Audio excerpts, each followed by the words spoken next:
I'm Jim Kosmala with ABB Robotics. I'm here to talk a little bit about some of the key features to look for when selecting a teach pennant for your robot.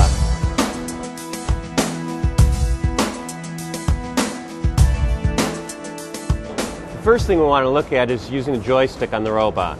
Just like you wouldn't want to play Xbox or PlayStation with buttons, using the joystick allows you to tie the direction of the robot moves to the direction you're pushing the joystick. So if you push the joystick back, the robot moves back. Pull the joystick forward, the robot comes at you.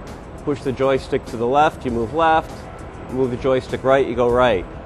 Not only is it moving in that direction, but you can also control the speed of the movement. If you move the joystick only a little bit, you'll get a slow move. You want to move faster, you can get that analog effect of amplifying the speed just by moving the joystick farther.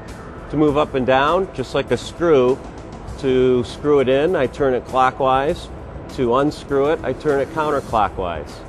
Very similar to like a Bluetooth headset does for hands-free driving. Having the joystick, you can spend your time looking at the robot and what you're doing instead of looking down, trying to figure out which button to push next. If you've got a teach pennant without a joystick, how are you going to move this to the right? Which button are you going to push? Even with the 14 buttons it takes to move this robot, I can't dynamically change the speed like I can with the joystick. If I'm moving to the right and I want to move to the right faster, I just push it all the way over. Over here, if I'm moving to the right and I want to change the speed at which I'm moving to the right, I have to stop moving to the right, change the speed, and start moving again.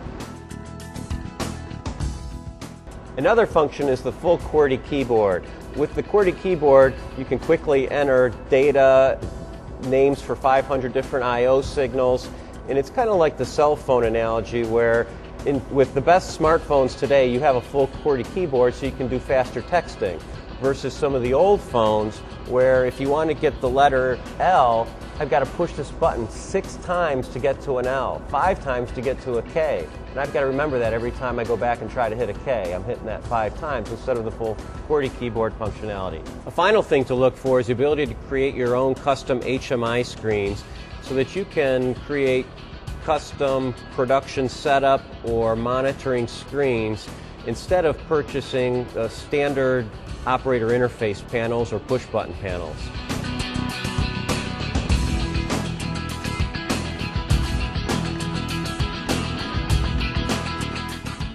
So the 3 key things you want to look for in selecting a robot are: 1, how do you drive the robot? Do you have a joystick, or are you trying to figure out which buttons to push? 2, do you have the full functionality similar to an iPhone?